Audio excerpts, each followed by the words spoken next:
Hello दोस्तों, मैं हूं दीपक और आप देख रहे हैं फिल्मी फ्राइडे। दोस्तों, आज की इस वीडियो में हम Spanish popular TV series Money Heist से जुड़े बहुत सारे अननोन फैक्ट्स के बारे में बात करने वाले हैं। दोस्तों, आज की ये वीडियो काफ़ी इंटरेस्टिंग होने वाली है, इसलिए हमारे साथ जुड़े रहें और वीडियो पूरा देखें। दोस्तों, मनी हाइस्ट स्पेनिश लैंग्वेज में बनी एक क्राइम ड्रामा टीवी सीरीज़ है जिसके 2 सीज़न रिलीज़ किए जा चुके हैं।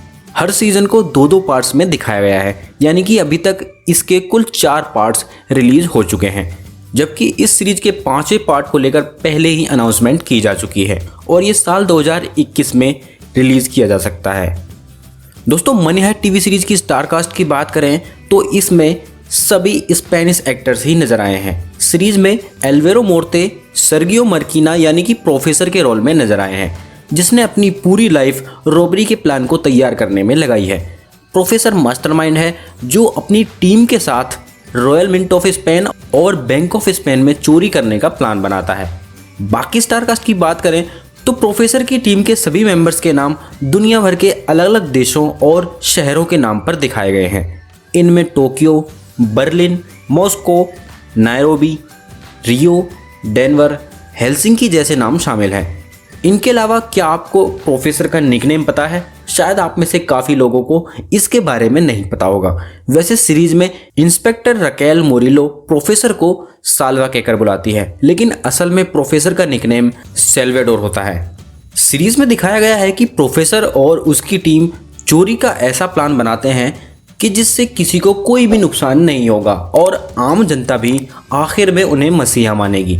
प्रोफेसर पहले से ही सभी प्लान बनाकर रेडी है। उसे पता है कि चोरी के दौरान क्या क्या प्रॉब्लम्स आ सकती हैं और वो पहले से ही उन सभी प्रॉब्लम्स का सॉल्यूशन भी लेकर तैयार रहता है।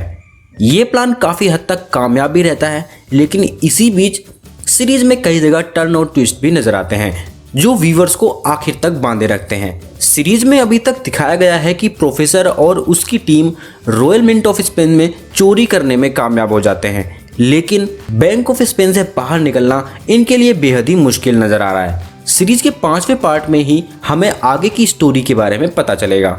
दोस्तों, मनी हाइस्ट लवर के लिए एक बुरी खबर है कि कई रिपोर्ट्स ऐसी आई हैं कि मेकर्स ने 5वें पार्ट को लेकर ये हिंट दिया है कि इसका 5वां पार्ट सीरीज का आखिरी पार्ट होगा। इसके बारे में जानकर आपको थोड़ा धक्का जरूर लग सकता है। दोस्तों, मनी हाइस्ट टीवी सीरीज को एलेक्स पीना ने बनाया है, जो स्पेन के जाने माने राइटर, डायरेक्टर और प्रोड्यूसर हैं। इन्हें अक्सर टीवी शोज और वेब सीरीज के लिए जाना जाता है। मनी हाइस्ट टीवी सीरीज की बात करें तो इस सीरीज का असली नाम ला कासा दे पेपल है। स्पेनिश में इसका मतलब होता है द हाउस ऑफ पेपर। हालांकि इससे पहले इसका नाम लॉस देसा हुसियाडोस फाइनल किया गया था, जिसका इंग्लिश में मतलब होता है द इविक्टेड और आउटकास्ट, मतलब कि वो लोग जिन्हें किसी ग्रुप से बाहर निकाल दिया जाता है। वैसे सीरीज में जिन लोगों को चोरी करते हुए दिखाया गया है वो दरअसल ऐसे ही लोग होते हैं जो फैमिली और फ्रेंड्स से अलग होते हैं, जिनकी बाहर कोई भी हेल्प नहीं करता। ऐसे में प्रोफेसर इन सब की मदद के लिए आगे आता है। बता दें, कुछ रीजंस की वजह से बाद में इस सीरीज का नाम बदलकर ला कासा द पेपल कर दिया गया था। बता दूं, इस सीरीज की शुरुआत साल 2017 में की गई थी। स्पेन में ये सीरीज एंटीना 3 टीवी चैनल पर प्रसारित की जाती थी। शुरुआत में इस सीरीज की पॉपुलैरिटी काफ़ी अच्छी थी। बताया जाता है स्टार्टिंग में इस सीरीज को टीवी पर 4 मिलियन से भी ज़्यादा व्यूज़ मिल रहे थे, जिसके चलते मेकर्स ने पहले पार्ट के लिए 18 से 21 एपिसोड्स बनाने की प्लानिंग की थी। लेकिन धीरे धीरे सीरीज की पॉपुलैरिटी घटती चली गई, जिसके चलते मेकर्स ने पहले पार्ट के लिए सिर्फ 15 एपिसोड ही बनाए। इसके बाद कई रिपोर्ट्स में ये भी बताया गया कि इस सीरीज के 4थे पार्ट तक आते आते शो स्पेन में फ्लॉप की कगार पर आ गया था, लेकिन तभी नेटफ्लिक्स ने इसके ग्लोबल स्ट्रीमिंग राइट खरीद लिए। इसके बाद नेटफ्लिक्स ने सबसे पहले इस सीरीज का नाम बदलकर ला कासा द पीपल से मनी हाइस्ट किया और इसके बाद सीरीज के सभी एपिसोड की ड्यूरेशन भी कम कर दी। नेटफ्लिक्स पर स्ट्रीमिंग होते ही इस सीरीज ने दुनिया भर में तहलका मचा दिया। इतना ही नहीं, ग्लोबल रिलीज होते ही ये नेटफ्लिक्स पर नॉन इंग्लिश सबसे ज़्यादा देखे जाने वाला टीवी शो भी बन गया था। दुनिया भर में ये सीरीज इतनी पसंद की गई कि इसे Irish award, international Emmy awards और प्लेटिनो अवार्ड जैसे ढेर सारे अवार्ड भी दिए जा चुके हैं। ये सीरीज इंडिया में भी स्ट्रीम की गई थी और यहाँ पर ये इंग्लिश लैंग्वेज के साथ साथ हिंदी में भी अवेलेबल है। अगर आपने ये सीरीज अभी तक नहीं देखी है तो एक बार ज़रूर देखें उम्मीद है ये आपको निराश नहीं करेगी। वैसे इस सीरीज की रेटिंग की बात करें तो इसे दुनिया भर के क्रिटिक्स की तरफ से काफ़ी अच्छे रिव्यू मिले थे। इसके अलावा पॉपुलर वेबसाइट IMDb ने भी इस सीरीज को 8.3 आउट ऑफ 10 की ज़बरदस्त रेटिंग दी हुई है। साथ ही दुनिया भर में से इसे काफ़ी अच्छा रिस्पॉन्स मिला, जिसके चलते ये सीरीज दुनिया भर के टॉप टीवी सीरीज में जगह बनाने में कामयाब रही। इंडिया में इस सीरीज को लेकर एक अलग ही क्रेज देखने को मिला है और बाकी देशों की तरह यहाँ पर भी लोग इस सीरीज के आखिरी पार्ट का बेसब्री से इंतजार कर रहे हैं। गैस, कहा जाता है कि किसी भी बड़ी चीज की शुरुआत एक छोटी और मामूली चीज से होती है। इस टीवी सीरीज की भी शुरुआत कुछ ऐसी ही हुई थी। दरअसल सीरीज के निर्माता एलेक्स पेना ने एक बार एक टी शर्ट खरीदी थी जिस पर टोक्यो लिखा हुआ था। बस फिर क्या था, एलेक्स ने सोचा क्यों ना एक हाई स्टैंडर्ड चोरी की कहानी लिखी जाए जिसके सभी कैरेक्टर के नाम देश या शहरों के नाम पर होने चाहिए। बस कुछ इसी तरह मनी हाइस्ट की शुरुआत हुई थी। दोस्तों, इस सीरीज के सभी एपिसोड की शूटिंग सीरियल वाइज हुई थी। सीरीज का सस्पेंस और आगे की स्टोरी लीक ना हो इसके लिए मेकर्स ने पहले ही प्लानिंग की हुई थी। सीरीज में काम करने वाले सभी एक्टर्स को कभी भी एडवांस में स्क्रिप्ट नहीं दी जाती थी, बल्कि अगले एपिसोड की शूटिंग से पहले ही उन्हें स्क्रिप्ट दी जाती थी और इसके लिए पूरी टीम काफ़ी एक्साइटेड रहती थी। इसके अलावा आपकी जानकारी के लिए ये भी बता दूं कि सीरीज की पूरी स्टोरी एक साथ नहीं लिखी गई थी, बल्कि मेकर्स का प्लान था कि वो पब्लिक रिएक्शन के अकॉर्डिंग आगे की स्क्रिप्ट लिखा करेंगे ताकि उन्हें पब्लिक के इंटरेस्ट के बारे में जानकारी मिल सके और उसी तरह वो आगे की स्क्रिप्ट भी लिख सकें। यही सबसे बड़ी वजह थी कि सीरीज में काम करने वालों को भी पता नहीं होता था कि अगले एपिसोड में क्या होने वाला है। दोस्तों, सीरीज देखने के बाद लगता है कि हर कोई कैरेक्टर अपने आप में परफेक्ट था, लेकिन आपको बता दूं सीरीज में रोल पाने के लिए सभी को काफ़ी मेहनत करनी पड़ी थी।